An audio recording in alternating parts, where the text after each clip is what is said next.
Exodus 1. The Israelites oppressed.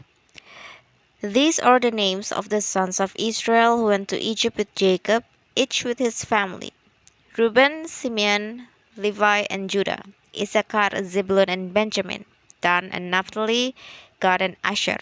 The descendants of Jacob numbered 70 in all. Joseph was already in Egypt. Now Joseph and all his brothers and all that generation died. But the Israelites were exceedingly fruitful. They multiplied greatly, increased in numbers, and became so numerous that the land was filled with them. Then a new king, to whom Joseph meant nothing, came to power in Egypt. "Look," he said to his people, "the Israelites have become far too numerous for us. Come, we must deal shrewdly with them, or they will become even more numerous, and if war breaks out, will join our enemies, fight against us, and leave the country."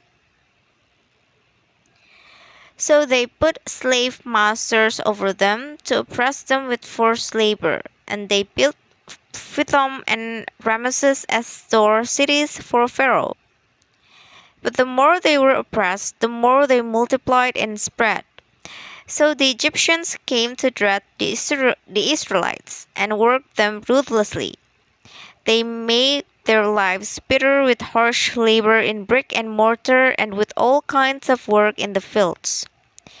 In all their harsh labor, the Egyptians worked them ruthlessly.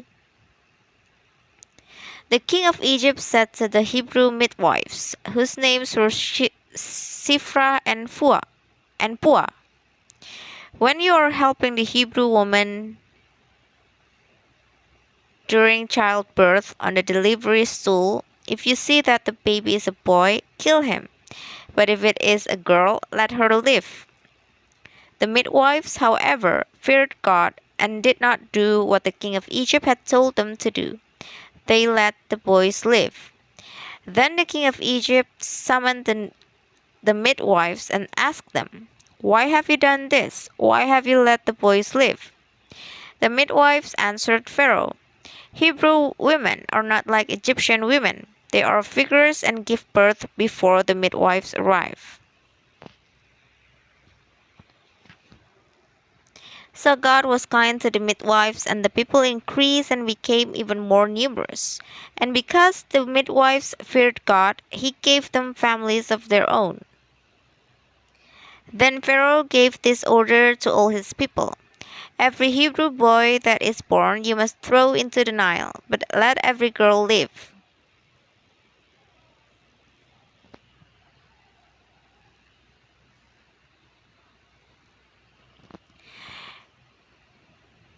Exodus 2.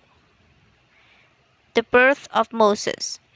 Now a man of the tribe of Levi married a Levite woman, and she became pregnant and gave birth to a son. When she saw that he was a fine child, she hid him for 3 months. But when she could hide him no longer, she got a papyrus basket for him and coated it with tar and pitch.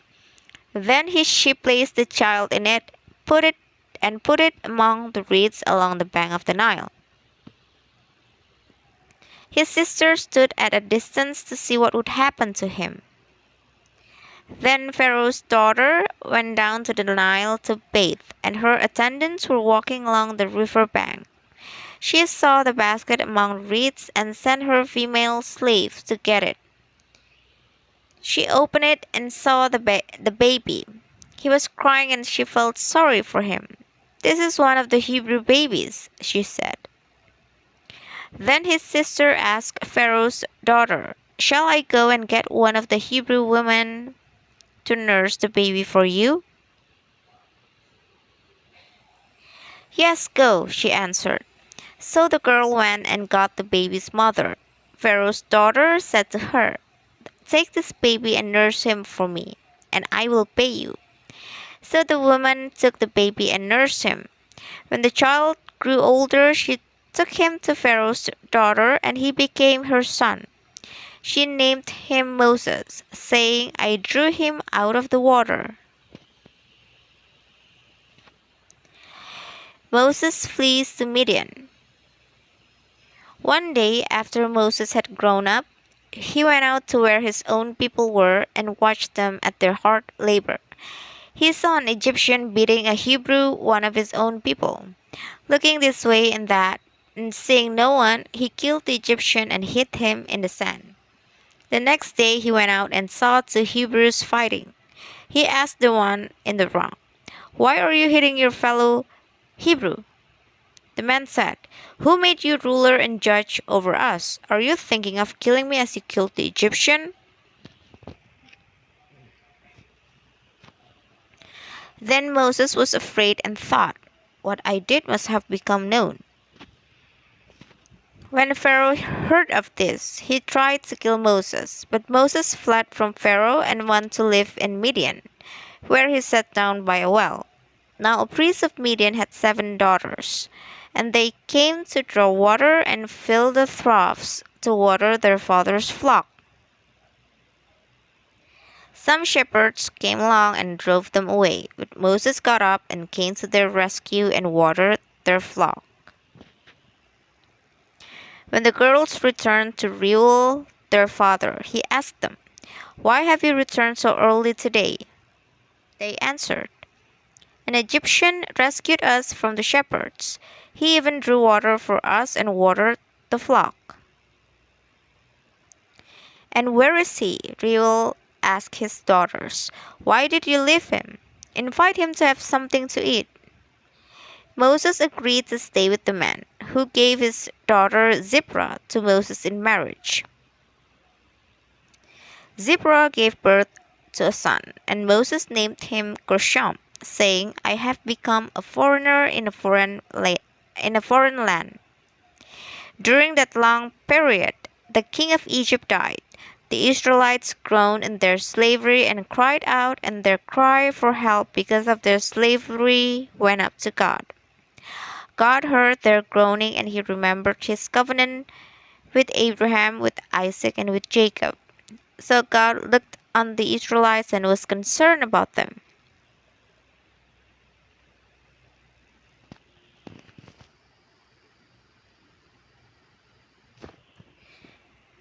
Exodus 3.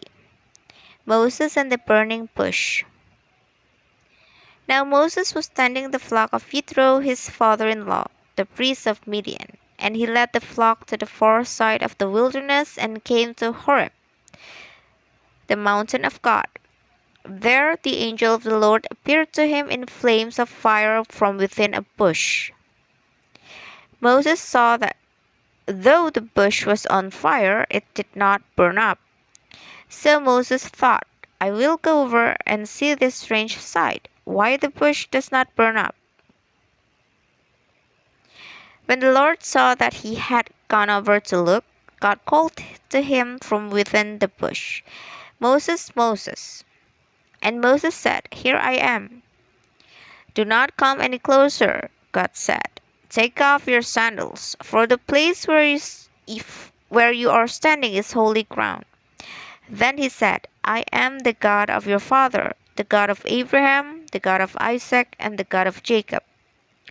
At this, Moses hid his face because he was afraid to look at God. The Lord said, "I have indeed seen the misery of my people in Egypt. I have heard them crying out because of their slave drivers, and I am concerned about their suffering. So I have come down to rescue them from the hand of the Egyptians and to bring them up out of that land into a good and spacious land, a land flowing with milk and honey, the home of the Canaanites, Hittites, Amorites, Perizzites, Hivites, and Jebusites." And now the cry of the Israelites has reached me, and I have seen the way the Egyptians are oppressing them. So now go. I am sending you to Pharaoh to bring my people the Israelites out of Egypt. But Moses said to God, "Who am I that I should go to Pharaoh and bring the Israelites out of Egypt?" And God said, "I will be with you, and this will be the sign to you that it is I who have sent you. When you have brought the people out of Egypt, you will worship God on this mountain."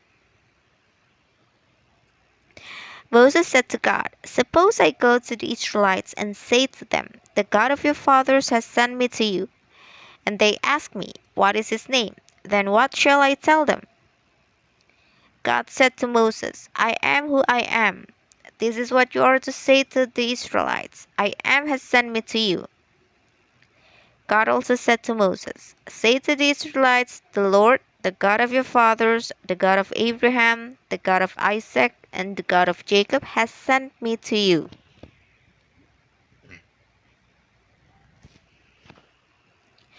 "This is my name forever, the name you shall call me from generation to generation. Go, assemble the elders of Israel and say to them, 'The Lord, the God of your fathers, the God of Abraham, Isaac, and Jacob, appeared to me and said, I have watched over you and have seen what has been done to you in Egypt. And I have promised to bring you up out of your misery in Egypt into the land of the Canaanites, Hittites, Amorites, Perizzites, Hivites, and Jebusites, a land flowing with milk and honey. The elders of Israel will listen to you. Then you and the elders are to go to the king of Egypt and say to him, 'The Lord, the God of the Hebrews, has met with us. Let us take a 3-day journey into the wilderness to offer sacrifices to the Lord our God.' But I know that the king of Egypt will not let you go, unless a mighty hand compels him.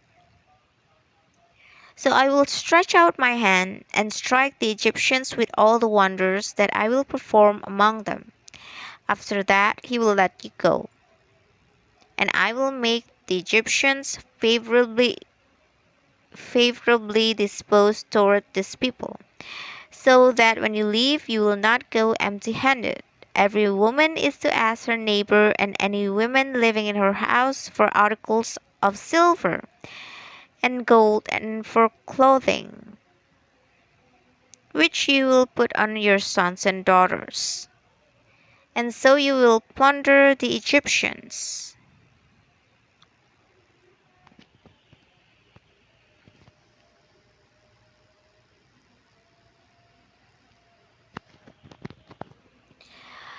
Exodus 4. Signs for Moses. Moses answered, "What if they do not believe me or listen to me and say, 'The Lord did not appear to you'?" Then the Lord said to him, "What is that in your hand?" "A staff," he replied. The Lord said, "Throw it on the ground." Moses threw it on the ground, and it became a snake, and he ran from it. Then the Lord said to him, Reach out your hand and take it by the tail." So Moses reached out and took hold of the snake, and it turned back into a staff in his hand. "This," said the Lord, "is so that they may believe that the Lord, the God of their fathers, the God of Abraham, the God of Isaac, and the God of Jacob, has appeared to you."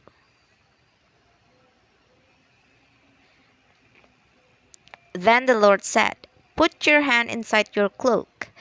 So Moses put his hand into his cloak, and when he took it out, the skin was leprous.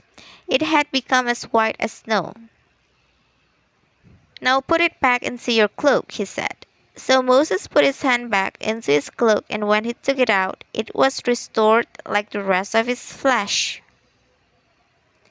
Then the Lord said, "If they do not believe you or pay attention to the first sign, they may believe the second. But if they do not believe these 2 signs or listen to you, take some water from the Nile and pour it on the dry ground. The water you take from the river will become blood on the ground." Moses said to the Lord, "Pardon your servant, Lord. I have never been eloquent, neither in the past nor since you have spoken to your servant. I am slow of speech and tongue." The Lord said to him, "Who gave human beings their mouths? Who makes them deaf or mute? Who gives them sight or makes them blind? Is it not I, the Lord? Now go, I will help you speak and will teach you what to say." But Moses said, "Pardon your servant, Lord. Please send someone else." Then the Lord's anger burned against Moses, and he said, "What about your brother, Aaron the Levite? I know he can speak well. He is already on his way to meet you, and he will be glad to see you. You shall speak to him and put words in his mouth.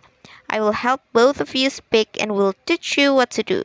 He will speak to the people for you, and it will be as if he were your mouth, and as if you were God to him. But take this staff in your hand so you can perform the signs with it." Moses returns to Egypt. Then Moses went back to Jethro his father-in-law and said to him, "Let me return to my own people in Egypt to see if any of them are still alive." Jethro said, "Go, and I wish you well." Now the Lord had said to Moses in Midian, "Go back to Egypt, for all those who wanted to kill you are dead." So Moses took his wife and sons, put them on a donkey, and started back to Egypt. And he took the staff of God in his hand. The Lord said to Moses, "When you return to Egypt, see that you perform before Pharaoh all the wonders I have given you the power to do. But I will harden his heart so that he will not let the people go. Then say to Pharaoh, 'This is what the Lord says: Israel is my firstborn son, and I told you, let my son go so he may worship me. But you refuse to let him go, so I will kill your firstborn son.'" At the lodging place on the way, the Lord met Moses and was about to kill him. But Zipporah took a flint knife, cut off her son's foreskin, and touched Moses' feet with it. "Surely you are a bridegroom of blood to me," she said. So the Lord let him alone.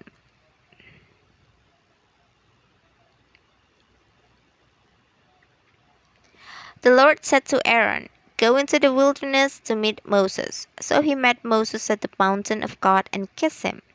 Then Moses told Aaron everything the Lord had sent him to say, and also about all the signs he had commanded him to perform. Moses and Aaron brought together all the elders of the Israelites, and Aaron told them everything the Lord had said to Moses. He also performed the signs before the people, and they believed. And when they heard that the Lord was concerned about them and had seen their misery, they bowed down and worshipped.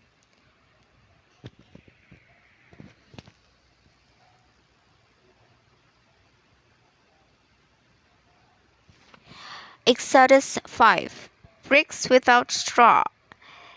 Afterward, Moses and Aaron went to Pharaoh and said, "This is what the Lord, the God of Israel, says: Let my people go so that they may hold a festival to me in the wilderness." Pharaoh said, "Who is the Lord that I should obey him and let Israel go? I do not know the Lord, and I will not let Israel go." Then they said, "The God of the Hebrews has met with us.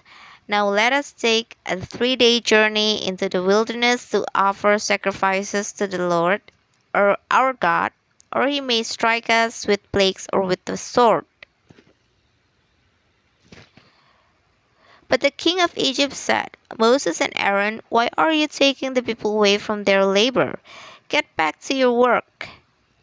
Then Pharaoh said, "Look, the people of the land are now numerous, and you are stopping them from working." That same day, Pharaoh gave this order to the slave drivers and overseers in charge of the people: "You are no longer to supply the people with straw for making bricks. Let them go and gather their own straw, but require them to make the same number of bricks as before. Don't reduce the quota. They are lazy. That is why they are crying out, 'Let us go and sacrifice to our God.' Make the work harder for the people so that they keep working and pay no attention to lies." Then the slave drivers and the overseers went out and said to the people, "This is what Pharaoh says: I will not give you any more straw. Go and get your own straw wherever you can find it, but your work will not be reduced at all." So the people scattered all over Egypt to gather stubble to use for straw. The slave drivers kept pressing them, saying, "Complete the work required of you for each day, just as when you had straw." And Pharaoh's slave drivers beat the Israelites overseers they had appointed, demanding, "Why haven't you met your quota of bricks yesterday or today as before?"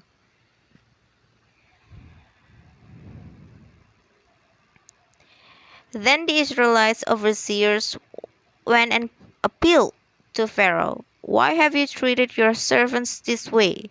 Your servants are given no straw, yet we are told, make bricks. Your servants are being beaten, but the fault is with your own people. Pharaoh said, Lazy, that's what you are, lazy. That is why you keep saying, Let us go and sacrifice to the Lord. Now get to work. You will not be given any straw, yet you must produce your full quota of bricks. The Israelite overseers realized they were in trouble when they were told, You are not to reduce the number of bricks required of you for each day. When they left Pharaoh, they found Moses and Aaron waiting to meet them. And they said, May the Lord look on you and judge you. You have made us obnoxious to Pharaoh and his officials, and have put a sword in their hand to kill us. God promises deliverance. Moses returned to the Lord and said, Why, Lord, why have you brought trouble on these people? Is this why you sent me? Ever since I went to Pharaoh to speak in your name, he has brought trouble on these people, and you have not rescued your people at all.